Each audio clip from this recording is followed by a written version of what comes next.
Tudo bom, gente? Muito prazer.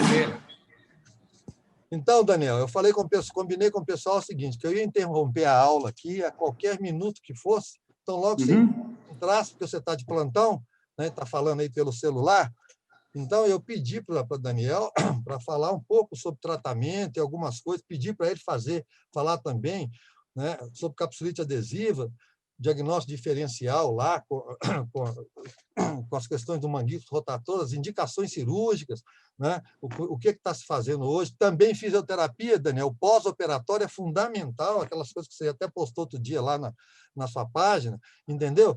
A importância lá da ressonância para quem vai operar, né? Já falei com o pessoal aqui do Gutalier, né? Das infiltrações gordurosas, da importância de olhar isso. O exame físico você deixa para mim, né?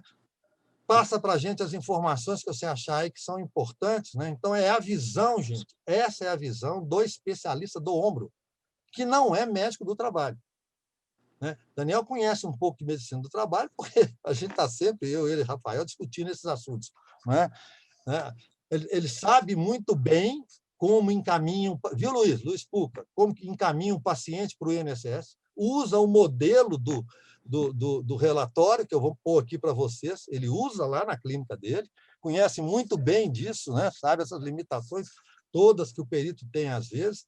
Então, aproveitem o Daniel, que ele vai ficar aí uns 10, 15, 20 minutos, se quiser ficar uma meia hora, não tem problema. Nós estamos com tempo suficiente, porque amanhã, Daniel, nós vamos falar de cotovelo. Talvez, se você estiver disponível, eu te dou um toque também, porque Daniel é especialista em ombro e cotovelo, né? Vocês, e aí já de imediato, em agradecimento a ele, né? Pessoal aí que está no curso com a gente aí, que é de Belo Horizonte, viu, gente? Depois eu vou postar lá o consultório de Daniel, o site dele. Esse bichinho aí aprendeu um pouquinho, está sabendo das coisas, tá? Se vocês quiserem encaminhar os pacientes lá, vocês vão ter bons resultados. A bola é sua.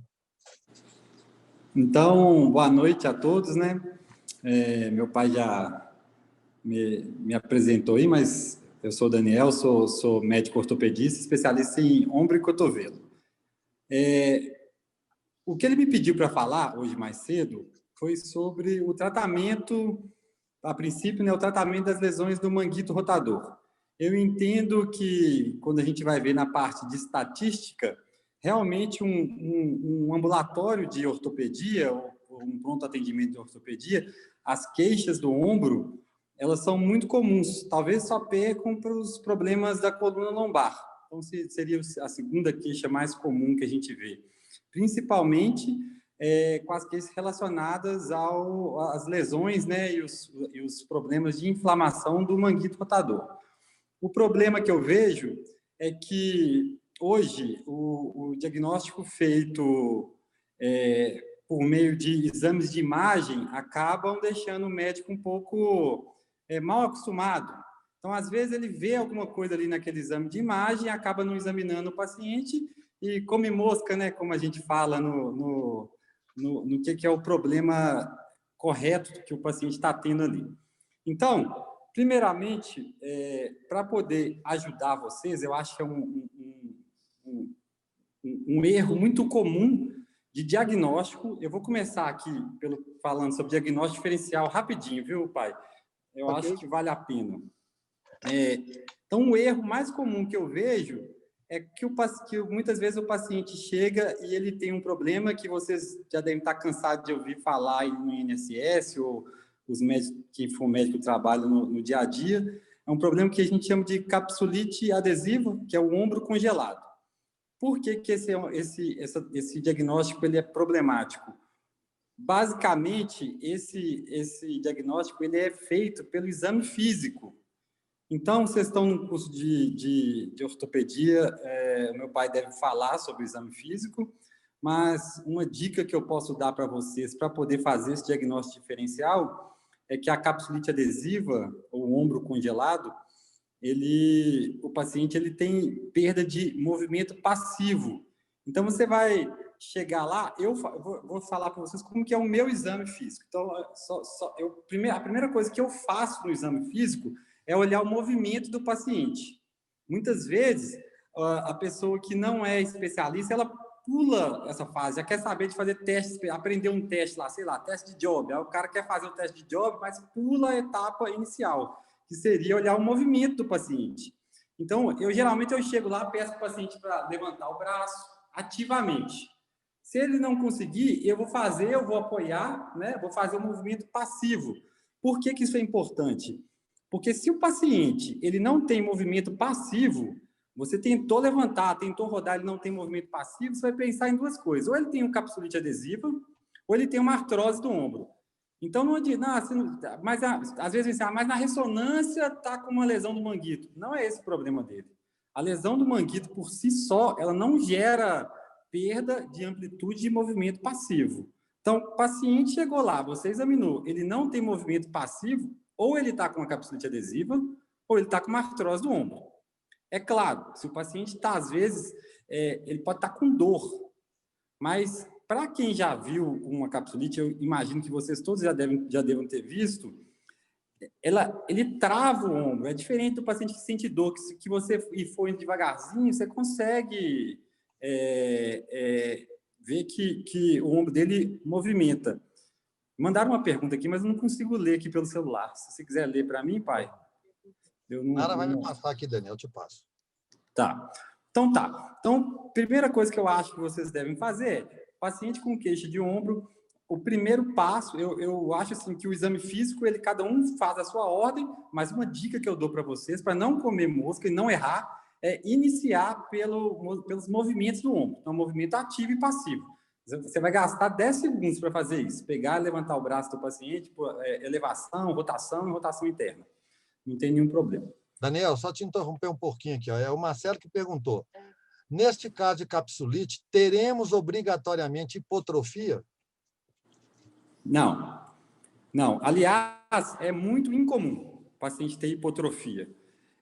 O paciente que ele tem uma hipotrofia no ombro, você tem que pensar em outras coisas. A primeira, é lógico, a gente tem que olhar qual que é o tempo de evolução. É claro, se você pega um paciente do SUS que tem uma lesão do manguito, tem lá 3, 4, 5, 10 anos que tem essa lesão do manguito, ele pode ter uma hipotrofia. Mas mesmo as lesões do manguito, a capsulite, a maioria dos problemas do ombro, elas não cursam com hipotrofia de maneira aguda. Demora um tempo para poder ter essa hipotrofia. Se o paciente ele chegou, tem lá, por exemplo, vou contar um paciente meu, acho que tem umas 2 semanas que eu vi.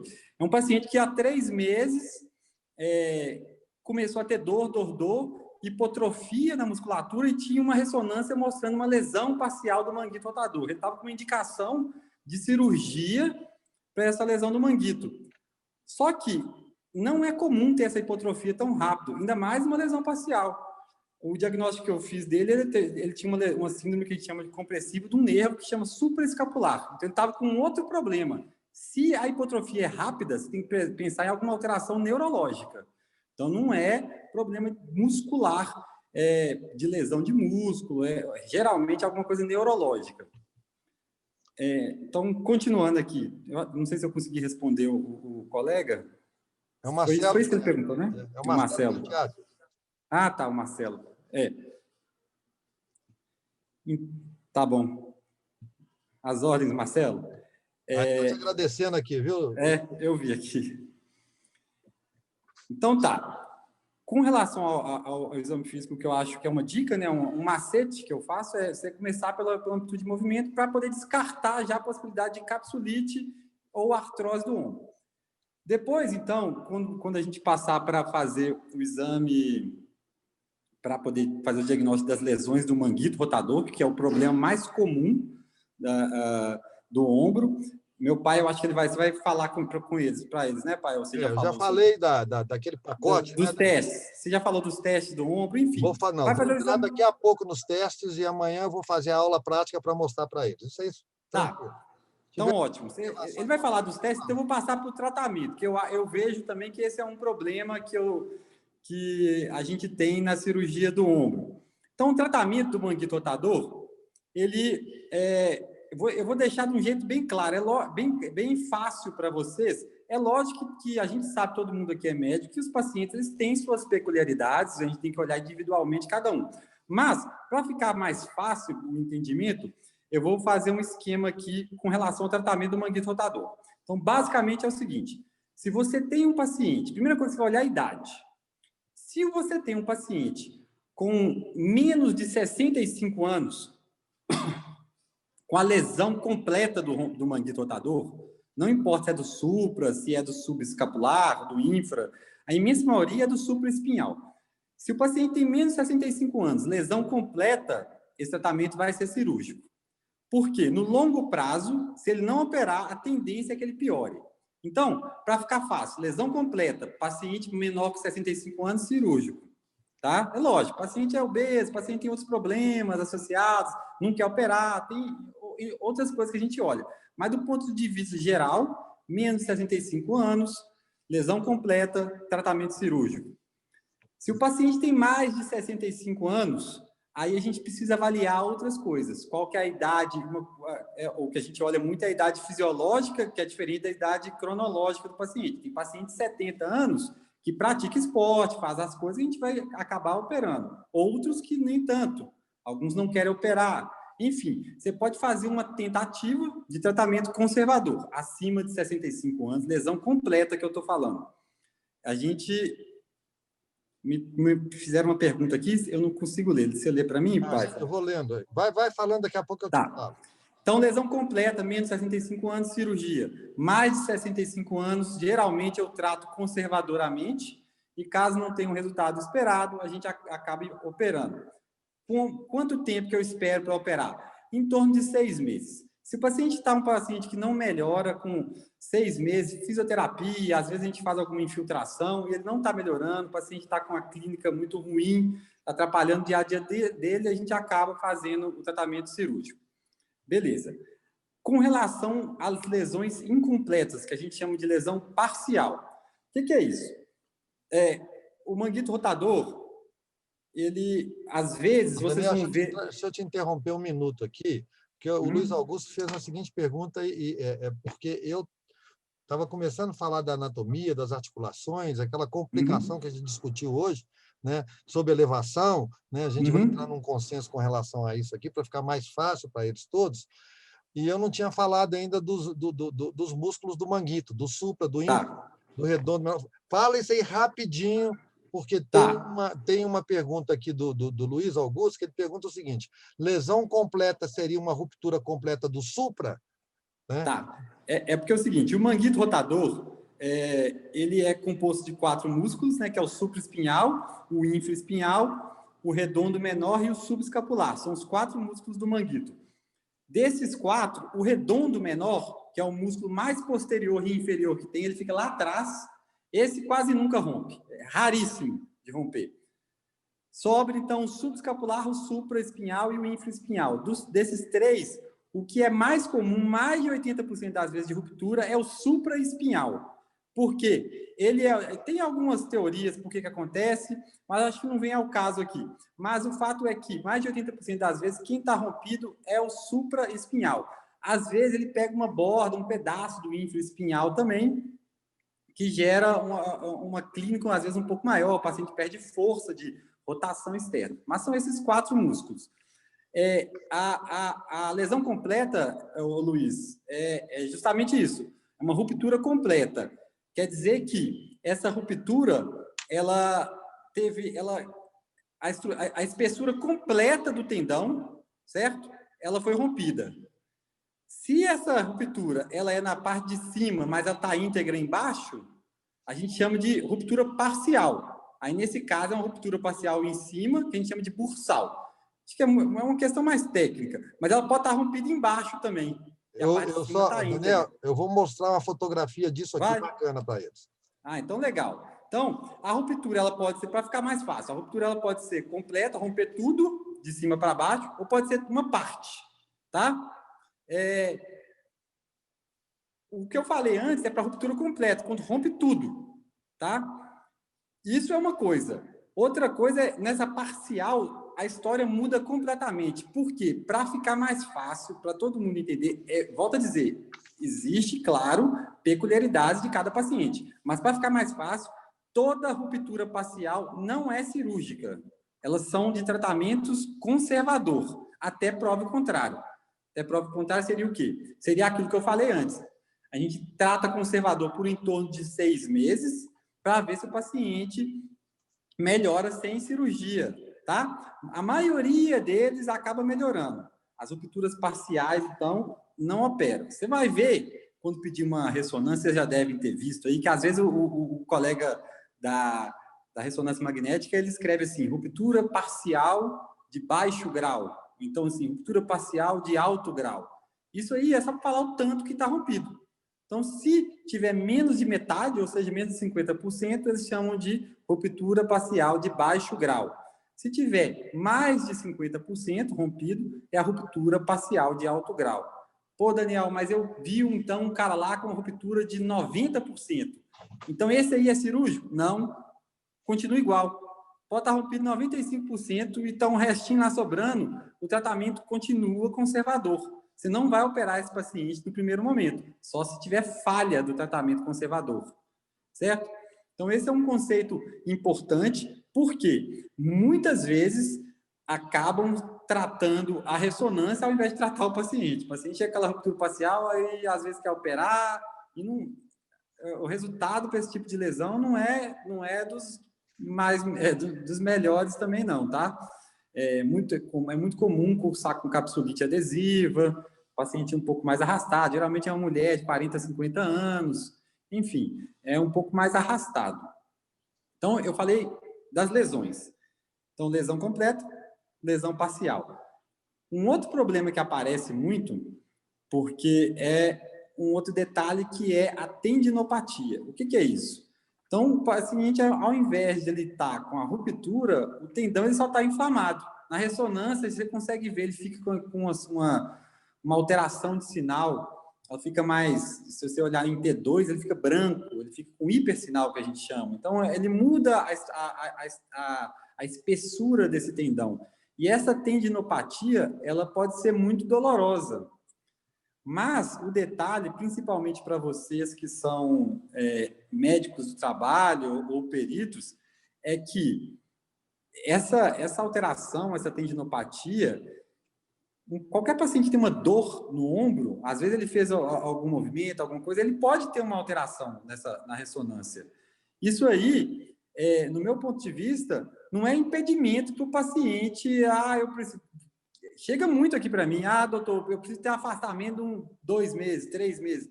Na minha opinião, não tem indicação.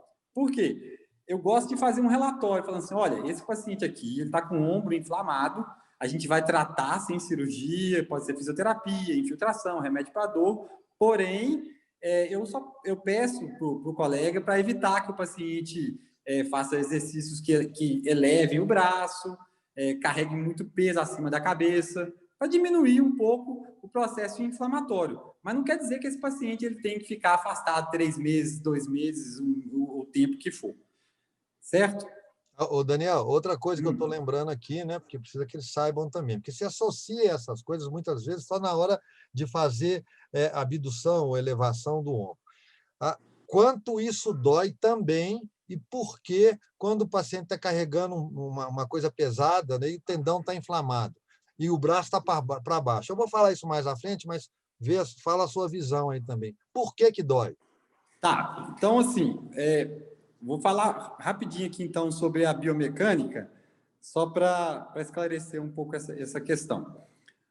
É claro que os músculos do manguito, você vai mostrar ali na aula ali mais para frente, eles têm função motora para poder fazer uns movimentos do braço. Então, por exemplo, o supraespinhal, o movimento que ele é principal é o movimento de abdução, ou elevação do ombro. Ele vai levantar o braço. Um outro músculo aqui, que é, por exemplo, o redondo e o infraespinhal, ele faz o movimento de rotação externa. Mas quando a gente está olhando isso, a gente está falando só do movimento, porque existe outra função muito importante do manguito rotador, que é a estabilização do ombro. Então, os 4 músculos, eles puxam a cabeça do ombro em direção à glenoide, para poder fazer um encaixe. Isso, faz um encaixe lá. Então, ele forma o fulcro ali. Você imagina, se esses tendões estão rompidos, eles perdem o fulcro. Então, não tem jeito. Tanto que se você tem uma ruptura maciça, o paciente, vocês devem... quem é do INSS já deve ter visto, para aquele paciente que chega lá, você pede ele para levantar o braço e faz assim, ó, ele não consegue, ele fica assim. Por quê? Porque o deltoide puxa e o manguito não faz o fulcro para poder levantar. Aí o cara fica assim, ó, tentando levantar e não consegue. Então, se você pensar nessa função de estabilização e formar o fulcro do manguito, todas as vezes que você for usar esse ombro afastado do corpo, mesmo que for para segurar uma caixa pesada, por exemplo, você vai usar o manguito, porque a musculatura ela vai contrair para gerar estabilidade. Então, se você, por exemplo, for uma pessoa que trabalha realizando trabalho de carga, mesmo que esse ombro não esteja em elevação completa, mas se o ombro está aqui afastado do corpo, carregando peso, isso também pode gerar dor. Tá? Ou seja, né, só para complementar, mesmo que esteja com o ombro aí a 45 graus, né, 45 graus, está chegando em 45 graus, ele já pode ter dor no ombro, se já tem essas lesões do manguito. Né, o que nós queremos deixar claro para vocês todos é o seguinte, olha, tem que parar com esse conceito que o ombro só dói a hora que você passa dos 80, 90 ou mais. Não é isso, Daniel? Isso, ele pode ter dor.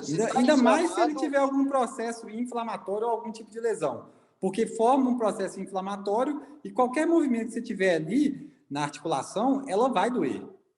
Entende? Mas também ficar completamente parado não é estratégia boa do tratamento. A gente precisa fazer a fisioterapia, faz remédio para dor, faz infiltrações, enfim, existem outros conceitos importantes. Então, mais alguma? Tá.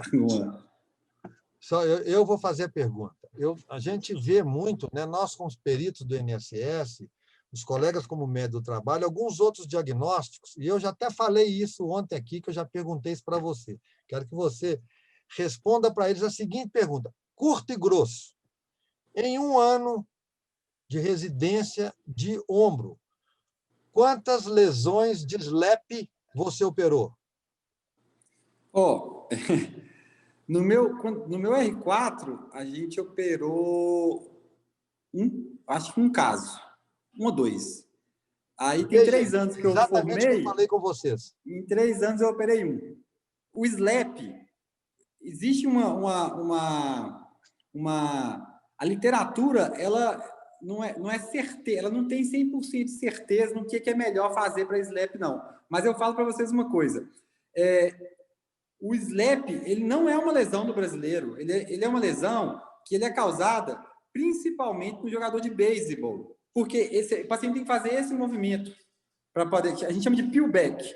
Então, quando ele faz esse movimento, o bíceps, ele traciona o lábio, né, que é aquela estrutura em cima da glenoide, e isso pode lesar o bíceps, faz a lesão SLEP ali, que é na parte superior. Acontece que quando você pede a ressonância, tem um tipo de SLEP, a gente classifica. Na ortopedia, o povo gosta de classificar tudo.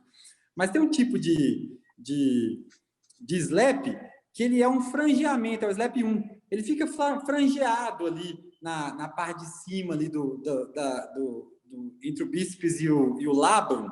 E aí, esse tipo de SLEP aparece nas ressonâncias aqui no Brasil, que é comum mesmo, não está errado. O idoso, ele tem isso. Mas isso aí não é patológico. Não é para tratar isso, não precisa de cirurgia, não precisa de tratamento nenhum. Se o paciente está com uma dor no ombro, ou tem algum outro, e tem uma ressonância falando que é SLEP, o conselho que eu dou para vocês é fazer um exame físico. Porque, assim, a imensa maioria das vezes não tem nada a ver com SLEP. Exato. Outra pergunta, Daniel. Também, no seu 4º ano lá de residência em ortopedia, que foi dedicado lá ao ombro, quantas vezes você operou quantas vezes você teve na sua mão lá, operou uma síndrome do desfiladeiro torácico? Essa é boa. Olha, meu R4, eu fiz um dos meus preceptores, é um médico muito famoso, que ele era até o presidente da Sociedade de Ombro, que é o Dr. Ildeu. E ele é a referência em síndrome do desfiladeiro torácico daqui de BH. Eu operei 2 casos com ele no ano. Ele é a referência, vai todos para ele. Então, operou 2. Então, veja bem. Raríssimo. Eu falei com eles ontem, e o Marcelo estava aí, né? O Marcelo Penteado, que é de Londrina, né? o Marcelo, e eu vi lá, né, quando eu fui dar o curso lá, né, que lá se opera 2, 3 síndromes de desfiladeiro torácico por semana. É um absurdo, né? Ou seja, estão operando sem necessidade nenhuma, por um punhado de outra razão. Né? Então, é uma outra coisa também que tem que ficar claro, Daniel, porque na medicina do trabalho, essa lesão de SLEP se vê demais por causa das ressonâncias, e aí fica todo mundo perdido. E síndrome de desfiladeiro torácico, nossa, o que eu vou fazer com isso? É uma raridade da raridade. Você vê um caso em 700 mil, 1 milhão de pessoas. Então, por isso que eu pedi para o Daniel, né, dar o depoimento dele, gente, para vocês verem, que ele é o cirurgião de ombro. Esses casos chegam na mão dele. Então, a maioria, a grande maioria, que ele atende todo dia é manguito. A grande maioria. Com essa preocupação que nós vamos fazer o exame físico, básica e primeira, temos que fazer um diagnóstico diferencial com capsulite adesiva, porque se não fizer, o tratamento vai tudo por água abaixo. Tem mais uma pergunta aqui, qual é? Luiz, você fez outra pergunta aqui. Então, a lesão parcial, o tendão recompõe como antes com o tratamento conservador? Não, infelizmente não, Luiz. As lesões do manguito, elas, mesmo quando a gente faz o tratamento conservador, ela não, mesmo quando o paciente melhora clinicamente, essa lesão ela não cicatriza, não. Só que o paciente ele melhora clinicamente. E para a gente, pouco importa se o paciente, se aquilo ali cicatrizou ou não, porque se o paciente está clinicamente sem queixo, sem nada, está ótimo, vida que segue. O nosso medo, e que é o problema, é o que eu te falei, quando tem a lesão completa. Por quê? Se o paciente tem a lesão completa, a tendência é que esse músculo ele comece a degenerar. Foi o que meu pai já falou com vocês com relação à degeneração gordurosa. Quando o paciente tem uma lesão parcial, ele não tem degeneração gordurosa. Entende? A não ser que seja uma lesão muito grande, parcial, assim, pegou uma estrutura maior do manguito. Mas é raríssimo de ter algum tipo de degeneração gordurosa nesse caso. O tendão ele não cicatriza, mas o paciente clinicamente fica bom. Ok, gente? Alguém quer fazer mais alguma pergunta para o Daniel? E também, se não fizer aqui, pode fazer depois no chat ou até lá no grupo, que eu repasso para o Daniel. Nós vamos ter esse... Amanhã nós vamos entrar em cotovelo, Daniel. Possivelmente ainda vai sobrar ombro para amanhã, né? E não tem problema. Esse esclarecimento que você deu, Daniel, é de uma importância tremenda. Né? Então, esse grupo, com toda certeza, vai replicar essas informações, né, em todos os estados, porque nós temos gente aqui de vários estados, e elas são fundamentais. Né? Primeiro, para todos eles, para todos nós sabermos a importância da história clínica, né, Daniel? O que é agudo, o que é crônico, a importância de você verificar a idade, a importância, né, do exame físico que a gente vai fazer aqui, para a gente fazer esse diagnóstico diferencial, né? Tendo esses cuidados todos e a gente ficando cada vez menos dependente, né, dos exames complementares, porque exame complementar, a ressonância, tem que saber interpretá-la. Se você não sabe interpretá-la, né, como é que faz? Só para terminar, para a gente sair, porque a gente agora vai dar um intervalinho de 5 minutos, que a gente já combinou com eles. A sua... Só mais um minuto. A ICI fez uma pergunta aqui. Essa lesão parcial não pode evoluir para a total de forma mais rápida? Liga o som aí, Daniel, está desligado. Seu som. Como é que chama a pessoa que perguntou? Desculpa. Neici Maciel. Neici, essa pergunta sua é muito boa, porque isso aí é discussão recente. Recente, assim, tem artigos novos sendo publicados. Acho que mês passado a gente até leu a gente tem um grupo de discussão aqui sobre isso. Ela não tem como a gente afirmar, tá? Não, algumas lesões elas ficam daquele jeito para o resto da vida do paciente. A lesão parcial ela não evoluiu. O paciente melhorou clinicamente, fica com a lesãozinha lá. Você faz a ressonância daqui 2 anos, o paciente continua com a lesão parcial. Outras evoluem. E a gente já está vendo que muitas estão evoluindo, sabe? Porém, dá para saber quando o paciente evoluiu da lesão parcial para total. Geralmente, isso tem até um estudo prospectivo que conseguiu mostrar isso. Geralmente, quando o paciente ele tem uma lesão parcial, você fez o tratamento conservador, o paciente está bem. Ou então tem aquela dorzinha ali chata ali, mas nada demais. Aí, de repente, o paciente volta no seu consultório, fala assim, doutor, piorou de uma vez. Eu fiz um movimento lá, ou então assim, de repente meu ombro piorou muito. Aí, nesse caso, eu acabo pedindo uma nova ressonância, porque provavelmente esse tendão acabou de romper. Aí ele fez uma lesão completa, volta para o começo da conversa. Se ele for menor que 65 anos, nós vamos operar ele. Entendeu? Só para terminar aqui, eu acho que uma questão também que vocês podem ter dúvidas, o que eu falei, que o maior problema do ombro é com relação à lesão do manguito rotador.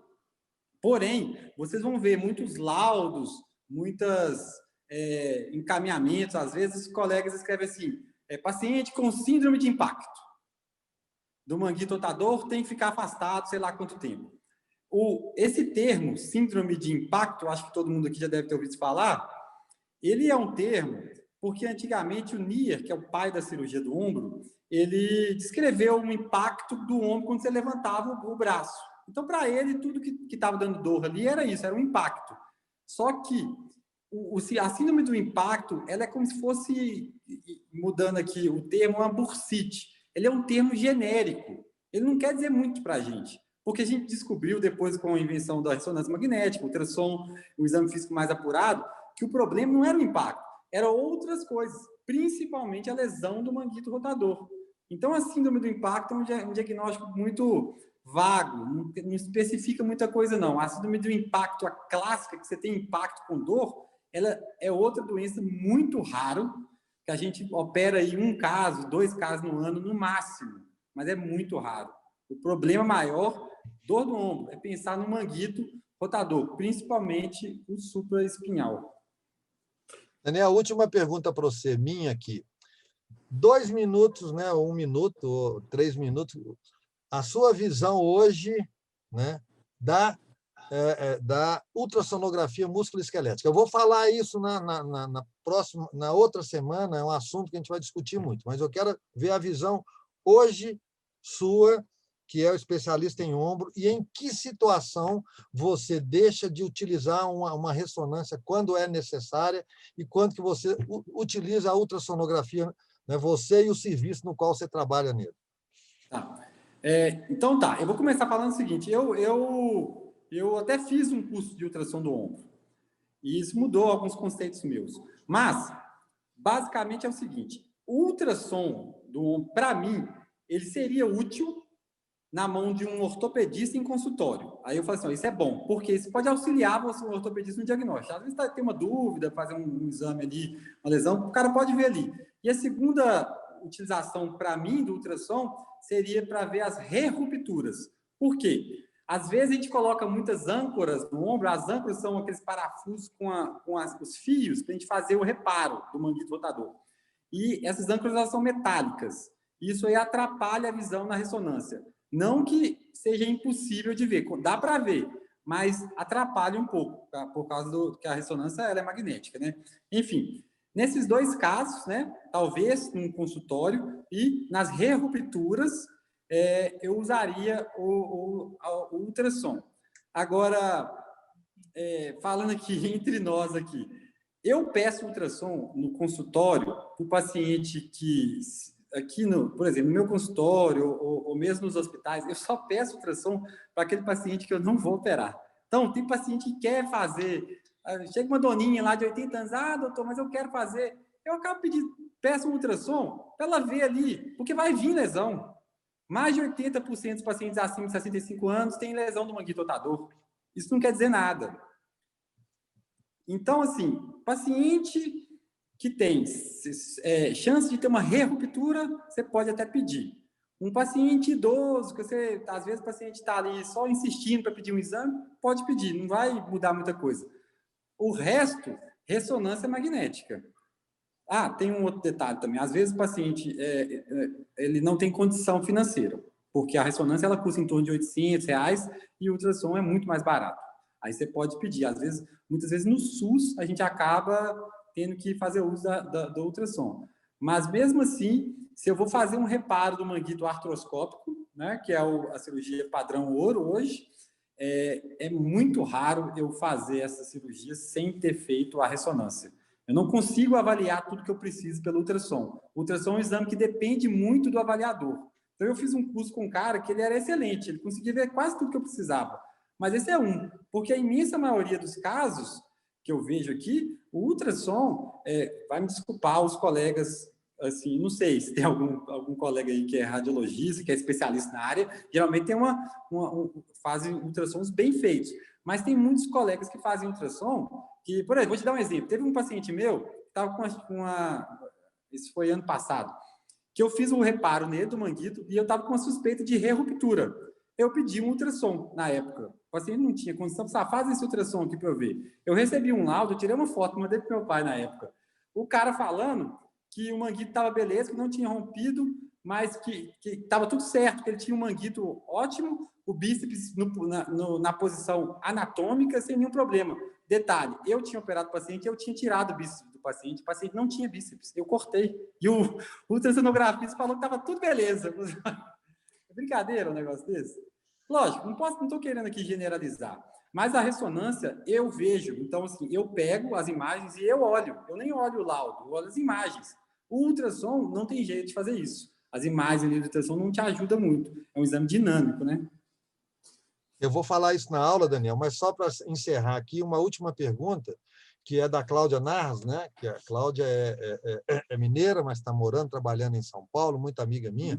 A Cláudia fez a seguinte pergunta para você. Daniel, quanto tempo para recuperação de uma lesão parcial de manguito rotator, em média? Uhum. Tá. Ô, Cláudia, obrigado pela pergunta. O seguinte, as lesões parciais, elas variam muito. É muito variável, depende muito do paciente. Porque alguns pacientes, a gente faz... Eu vou te falar a minha prática. Geralmente, o paciente tem uma lesão parcial, eu inicio o tratamento com um anti-inflamatório e fisioterapia, tá? Se esse paciente volta no retorno e ele está piorando a dor, ou ele não está melhorando nada, eu acabo fazendo uma infiltração do ombro. Porque a infiltração não melhora a dor na hora, mas tem que fazer a fisioterapia. Então, o paciente ele demora ali umas 6 semanas a 10 semanas para ter já um resultado, assim, diminuir a dor, começar a ter um resultado dentro do esperado. Se ele ficar nesse quadro arrastado, eu vou segurando ele até uns 6 meses.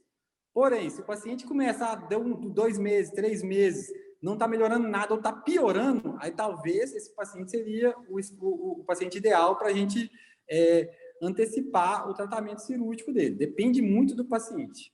Mas dentro desse limite de 6 meses aí, é muito variável, muito variável.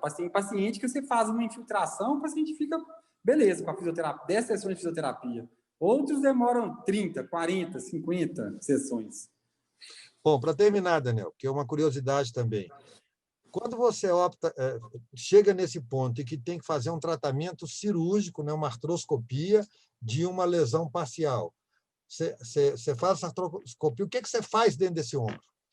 Ah, tá. Aí é uma questão mais técnica. Tem 2 jeitos de fazer o reparo da lesão parcial. Você pode pegar e completar essa lesão. Então, por exemplo, o paciente tem uma lesão lá de 0,7. O manguito ali na inserção dele tem 1,2 centímetros. Vamos supor que ele tem 0,7 lá, que é mais de 50%. Põe lá, ele tem, sei lá, 70%. Tem um restinho. A primeira técnica é você ir lá, cortar esse restinho, pôr uma âncora e amarrar. A segunda técnica, que é uma técnica que é muito utilizada por um colega aqui, que é famoso aqui, que é o Dr. Arildo, aqui em BH, é que ele coloca a âncora por cima ali, junto com o tendão que não está rompido. Ele coloca a âncora em cima da lesão parcial e amarra tudo, sem completar a lesão. Entende? Então, você tem 2 coisas a fazer. Ou você completa a lesão e amarra, ou você põe a âncora por cima e puxa amarrando tudo. Isso é uma coisa. A outra coisa que a gente faz, toda vez que a gente faz a artroscopia, a gente olha tudo que está dentro do ombro. Se o paciente tem algum problema no bíceps, se ele tem alguma chance de ter impacto, né, que é o que eu falei com vocês, a gente olha para cima e consegue ver no acrômio se o acrômio tem sinal de impacto. Quando ele tem impacto, ele fica todo frangeado, todo machucado.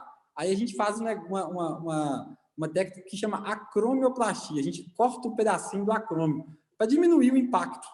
Então, isso é uma possibilidade. E limpa, né? A gente faz a bursectomia. Então, a bursa inflamada lá, a gente limpa aquele processo inflamatório. Basicamente é isso na artroscopia. Ok. Pascoal, deixa eu só falar com uma coisa para você aqui, Daniel. Você ainda vai lá tomar a cerveja mais gelada do Brasil, lá em Teresina. O Pascoal É? em cima, Tá feito o convite, Daniel, viu? Seu pai fala muito de você e eu aguardo vocês aqui. Eu vou estender, viu, Pascoal? Eu vou estender lá para Nantes, né? E aí, filho, a gente pode, às vezes, né, até com mais de 30 anos, a gente ainda pode falar assim, você vai fazer isso, né? Então, nós vamos fazer um convite de Daniel para fazer, Daniel, uma apresentação dessa que você fez aqui, que durou em torno de meia hora, lá na Nantes. Certeza. Entendeu? Você pode fazer sim. Isso lá, Posso, sim. colocar Daniel à disposição. Porque essas informações que o Daniel passou aqui, gente, são informações que você não acha escrito em local nenhum tão resumido, assim, tão completo dessa forma. Porque cada cirurgião de ombro, a gente tem cirurgiões de ombro e tem cirurgiões de ombro. A gente já fala, tem método do trabalho e método do trabalho. Né? Então, tem coisas aí que a gente vê de vez em quando, né, Daniel, que são coisas de outro mundo. Então, essas informações, a maioria dos médicos do trabalho desse país, sabendo dessas informações com relação a ombro, Pascoal, nós vamos ganhar demais e economizar demais em dinheiro. Só o tanto de dinheiro que joga fora com ultrassom, você entendeu? E que não vai nos dar as informações que a gente precisa. Se o ultrassom já não dá a informação necessária ao especialista de ombro, imagina aos médicos do trabalho. Né? Então, vou colocar o meu filho à disposição da Nantes para fazer uma apresentação lá, porque tem um webinário, Daniel.